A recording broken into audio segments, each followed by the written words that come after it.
Hi hello नमस्कार। आजच्या व्हिडिओमध्ये आपण पाहूयात कोलगेटचे असे अनेक उपयोग। आजपर्यंत आपल्याला माहिती असेल कोलगेटने फक्त आपण ब्रशच करतो, दातच घासतो, पण कोलगेटचे खूप सारे असे उपयोग आहेत जे तुम्ही कधीही पाहिले नसतील, ते आपण आजच्या व्हिडिओमध्ये पाहणार आहोत। तर व्हिडिओ नक्की शेवटपर्यंत पहा आणि चॅनलवरती नवीन असाल तर प्लीज चॅनल सबस्क्राइब करा आणि बाजूचं बेल आयकॉन देखील क्लिक करा, म्हणजे जेव्हा मी नवीन व्हिडिओ अपलोड करेल त्यावर तुमच्यापर्यंत पोहोचतील।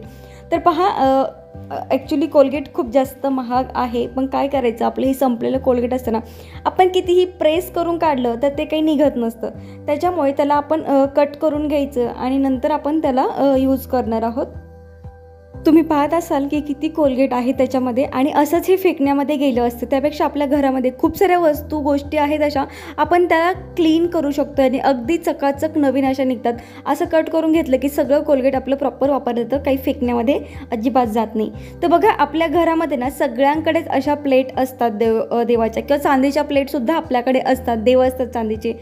अशा प्लेट तुम्ही जर घासल्या कोलगेटने वगैरे, आपण त्याला थोडंसं असं लावून घासलं तर अगदी व्यवस्थित निघतात। पितांबरने हात खराब होतात नेहमी घासून, तुम्ही थोडंसं कोलगेट लावून ठेवा, एकदम थोडंसं 1-2-3 थेंब पाणी टाका आणि 1-2 मिनटं ठेवा आणि छान त्याला घासून काढा, अगदी छान नव्यासारखी प्लेट निघते। तुम्हाला इथे रिझल्ट मी दाखवणारच आहे। एखादा आपला देव असतं ना, देवाचे भांडे वगैरे घासायचा काथे असतो, त्याने अगदी व्यवस्थित घासा, शक्यतो ह्या तारीच्या काथ्याने घासा, म्हणजे लवकर निघतं ते आणि आपले हातसुद्धा खराब होत नाहीत। तर आपण धुवून घेऊया त्याला व्यवस्थित। तर इथे पाहत असाल सगळे डाग निघालेले आहेत, तरी मी अजून त्याला पुसलं नाही आहे व्यवस्थित। पुसल्यावर अजून छान अशी चकचक नव्या प्लेटसारखी आपली प्लेट दिसते। चांदीचं जरी तुमच्याकडे ताट असेल, देव असतील, तरीही निघतात, अगदी व्यवस्थित निघतात। त्यानंतर आपल्या सगळ्यांच्याच घरात चष्मिश कोण ना कोणतरी आहेच, आणि चष्मा काय कधी कधी जुना झाला ना तो निघतच नाही। पण तुम्ही जर असं चष्म्याला थोडंसं कोलगेट, हे जरी जास्त झालं माझ्याकडून लागलं, अगदी थोडंसं जरी लावलं तुम्ही तर अगदी चष्मा नव्यासारखा निघतो। रिझल्ट मी तुम्हाला इथे दाखवणार आहे। छान एखाद्या कॉटनच्या कपड्याने पुसून घ्या त्याला, त्यानंतर थोडंसं पाणी मारा, जास्त मारू नका, आणि त्याला कॉटनच्या कपड्याने अगदी व्यवस्थित पुसून घ्या, खूप नव्यासारखा चष्मा निघतो, सगळी डाग वगैरे जातात। त्यानंतर बघा, हा आमचा बाथरूममधला आरसा आहे, याच्यावर की नाही खूपच जास्त डाग पडतात आणि आमच्याकडे बोरचं पाणी आहे, तर जास्तच खराब होतो तो। आता बघा किती हे डाग आहेत, हे सुद्धा आपण याने क्लीन करणार आहोत। तर सगळीकडे असं व्यवस्थित कोलगेट लावून घ्यायचं व्यवस्थित। बघा कोलगेटचे किती सारे उपयोग आहेत मैत्रिणींनो, अगदी तुम्ही कधी पाहिलीही नसतील, आणि आपलं कोलगेट देखील फेकण्यात जात नाही, कारण कोलगेट एवढं महाग झालं आता की काही विचारू नका। तर पहा, अगदी व्यवस्थित मी सगळीकडे लावून घेतलं आहे। थोडंसं त्याला हाताने चोळा, पण आरसा लागण्याची शक्यता असते, त्यामुळे जरा हळूवार हे काम करा। त्यानंतर थोडंसं पाणी त्याच्यावर स्प्रे करून नंतर याने पुसून घ्या। कपड्याने पुसण्यापेक्षा पेपरने पुसा, पेपरने पुसल्यावर अगदी कुठलीही काचेची अशी वस्तू असते ना, ती अगदी चकाचक निघते, सगळे आरसे वगैरे असे चकाचक निघतात, आणि इथे रिझल्ट तुम्हाला दिसतच असेल। पहा किती छान निघालेला आहे आरसा, जे काही बोरचं पाणी वगैरे त्याच्यावर होतं ते सगळं निघालेलं आहे, अगदी नव्यासारखा आरसा इथे चमकत आहे आपला।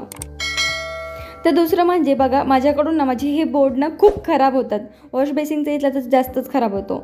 कधी कधी काही व्हिडिओ बनवताना असतं ना, हातबोर्ड त्याला लागतात, आणि मग नंतर ते राहून जातं क्लीन करायचं कधी कधी। तर त्याला काय करायचं, थोडंसं आपण कोलगेट वगैरे लावायचं आणि नंतर काढायचं, अगदी नव्यासारखे बोर्डसुद्धा निघतात। रिझल्ट तुम्ही इथे पाहत असाल। तर मैत्रिणी, खूप सारे मी व्हिडिओ असे शेअर करत असते क्लिनिंगचे वगैरे, ते सुद्धा जाऊन पहा, लिंक मी तुम्हाला देईल। बघा, आपल्या सगळ्यांच्या घरात वॉश बेसिन असतं, 24 तास हे याचं काम करत असतं, 24 तास आपले तिथे भांडे असतात, काही ना काहीतरी कोणाचं हात धुणं वगैरे चालूच असतं, त्यामुळे ते अगदी चिकट होतं, त्याची शाईन जाते काही दिवसांनी, आपण कितीही घासलं तरी त्याला शाईन वगैरे त्याची जात असते। त्यामुळे तुम्ही जर कोलगेटने घासाल, अगदी थोडंसं जे आपण कट केलेलं आहे ते घ्यायचं, सगळीकडे लावून घ्यायचं, काथ्याने घासायचं, त्याला नव्यासारखं आपलं सिंक निघतं। तुम्हाला मी रिझल्टसुद्धा दाखवणार आहे इथे, आणि पाण्याने धुवून घ्या। आमच्याकडे बोरचं पाणी असल्यामुळे ना जरा जास्तच लवकर खराब होतात वस्तू, त्यामुळे खूप जास्त काळजी घ्यावी लागते, आणि तेच मी तुमच्यासोबत शेअर करते। तर पहा, पुसल्यानंतर हा रिझल्ट त्याचा तुम्हाला दिसेल। बघा की जी शाईन होती, जी चिकटपणा होतो तो सगळा जातो। आपल्या सगळ्यांच्या घरात असे प्लग असतात, तर ते ना खूप काळे होतात, हे तरी ग्रे कलरचं आहे, पण व्हाईट कलरचे जरा जास्तच कसे तरी वाटतात। तर पहा, त्यांना ना तुम्ही असं कोलगेट लावा आणि ब्रशने घासा, थोडंसं पाणी टाका आणि नंतर पुसून घ्या व्यवस्थित, अगदी छान निघतात। अगरबत्तीचा स्टँड हा अगदी म्हणजे हा एवढा खराब नाही झालेला, पण कधी कधी ना खूप खराब झालेला असतो. तर त्याला तुम्ही कोलगेट लावलं आणि त्याने घासलं ना तर अगदी छान निघतो. त्याचबरोबर ही ते पहा, ही घंटी आहे, आपल्या सगळ्यांच्याच घरामध्ये असतात आणि त्याच्या बारीक बारीक याच्यामध्ये सगळी घाण ही मळ जाऊन बसलेला आहे.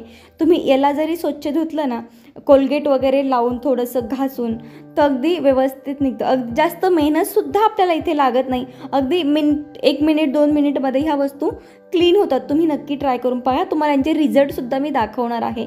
ज्या गोष्टी मी ट्राय करते त्याच मी तुम्हाला दाखवत असते. अगदी फेक असं काहीच मी तुम्हाला दाखवत नाही आहे व्हिडिओमध्ये.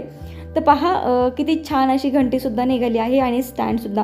मैत्रिणींनो, माझे व्हिडिओ कसा वाटला मला नक्की कमेंटद्वारे कळवा आणि प्लीज कमेंट केल्यानंतर मला कळतात की माझे व्हिडिओ तुम्हाला आवडतात की नाही आणि खूप छान सपोर्ट तुम्ही करता. त्याबद्दल सगळ्यांचे मनपूर्वक धन्यवाद. तर चला पुन्हा एकदा भेटूयात आपण अशाच नवीन व्हिडिओसोबत, नवीन माहितीसोबत. सध्यासाठी बाय बाय.